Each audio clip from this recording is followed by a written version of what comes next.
Good morning everyone, I am Shabina Fatma. Welcome to my YouTube channel. Today we are going to discuss about paint. We know that paint is a suspension of pigments and additives intended to protect any surface or just paint a surface. Okay. So what is pigment? Pigment is fine powder that is insoluble in the medium in which it is dispersed. Paint. Paints are of various types. For example, when we simply do a paint on a canvas or on a sheet of paper, it is art paints. So it helps in detecting forgery cases related to paintings. Another type of paint is architectural paint, which we do while painting a house, means household paint. Another type is product coating, which is generally used in automobiles in painting of cars, motorbikes, and other type of vehicles. Other type is special purpose coating, which is waterproofing. There are various terms related to paints which we have to know, like additives. The binder is that portion of the coating other than the pigment that allows the pigment to be distributed across the surface. There's a term called enamel. Enamel means a pigmented coating that has a high gloss, means it shines. Luminous reflectivity, it gives luminous reflectivity. There's a term called varnish. It is a clear solution of oils and organic or synthetic resins in an organic solvent. There are various types of cases in which paints can be found. Like in case of hit and run case, paints can be found. In case of burglary, and in many more cases. While painting any kind of vehicle, there are 4 steps which has to be followed. There are 4 treatments. Number 1 is pre-treatment. What is it?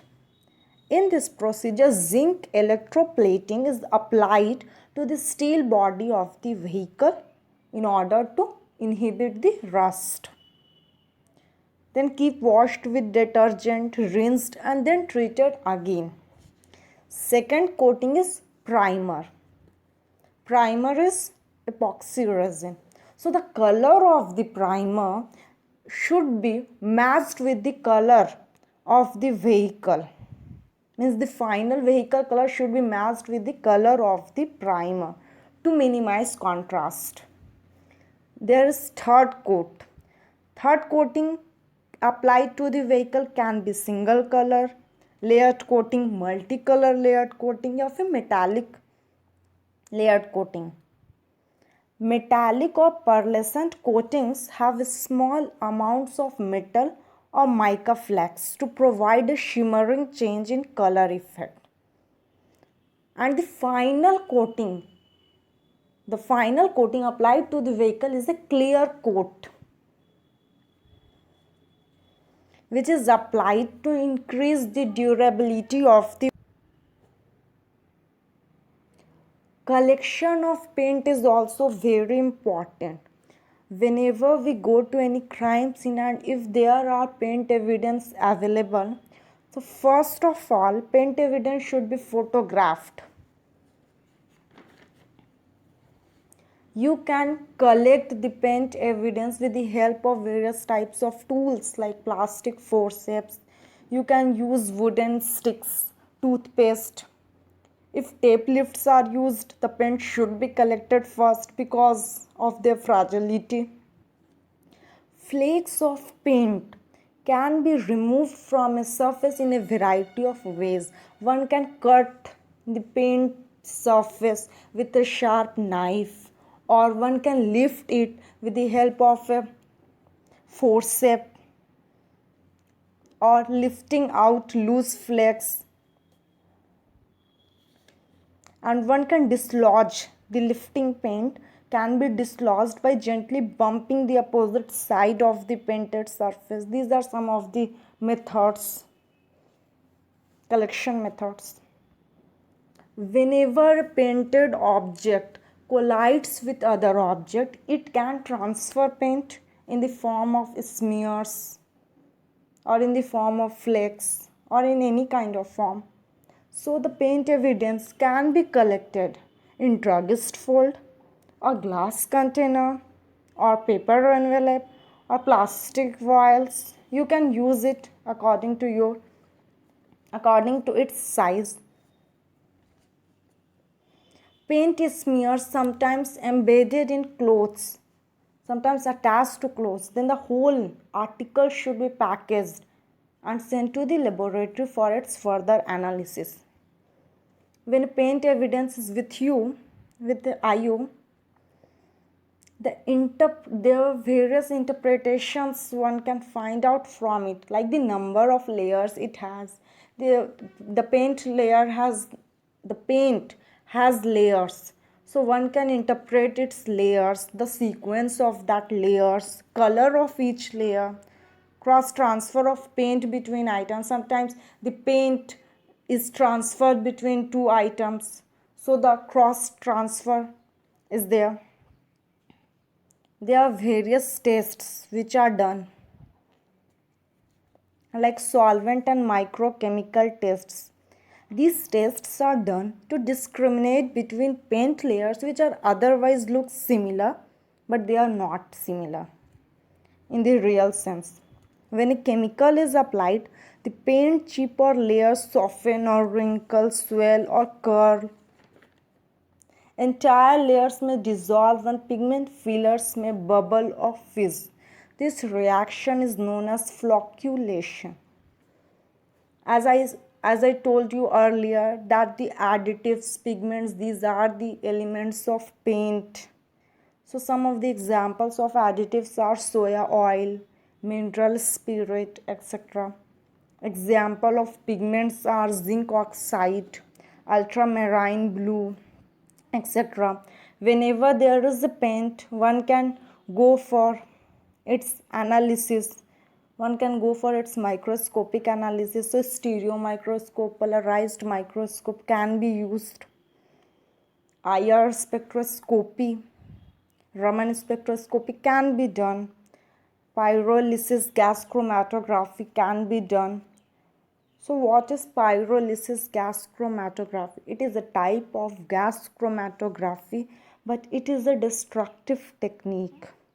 Gas chromatography is operated at elevated temperature, so the materials which can be survive at a high temperature can be a good candidate for gas chromatography.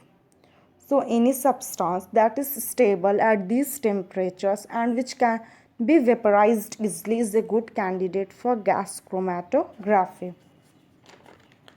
The term pyrolysis means to heat in the absence of air. IR spectroscopy deals with the IR region of EMR, that is electromagnetic spectrum. So when IR light or radiation hits a molecule, the bonds in the molecule absorb the energy of the IR and respond by vibrating.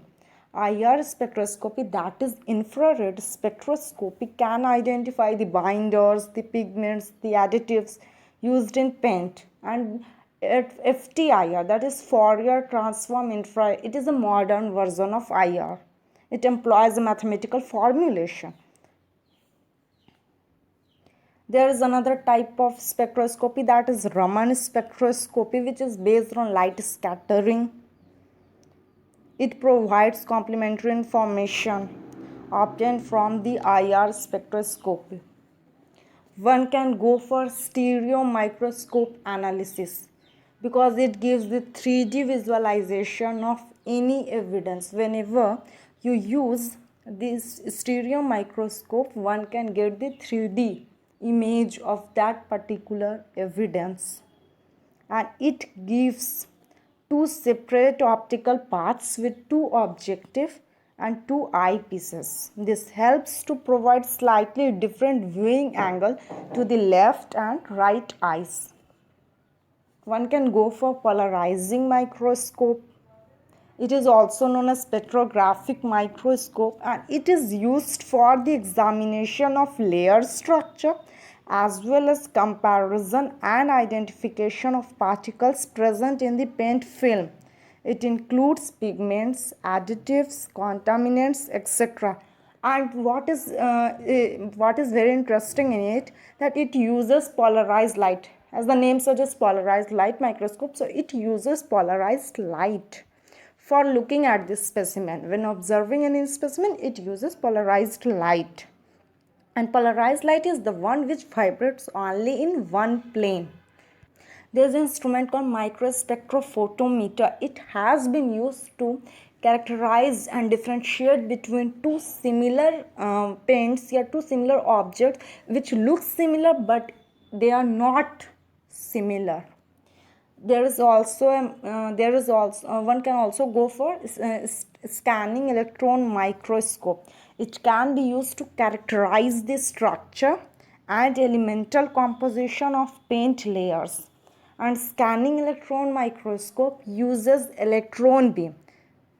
Like the polarized microscope uses polarized light, this scanning electron microscope uses electron beam, and it provides a non-color image of its surface.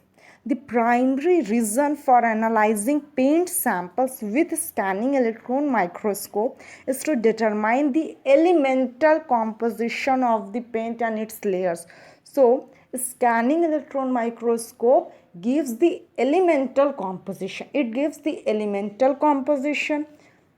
The stereo microscope gives the 3D view of any evidence, and the polarizing microscope it is used for the examination of layer structure.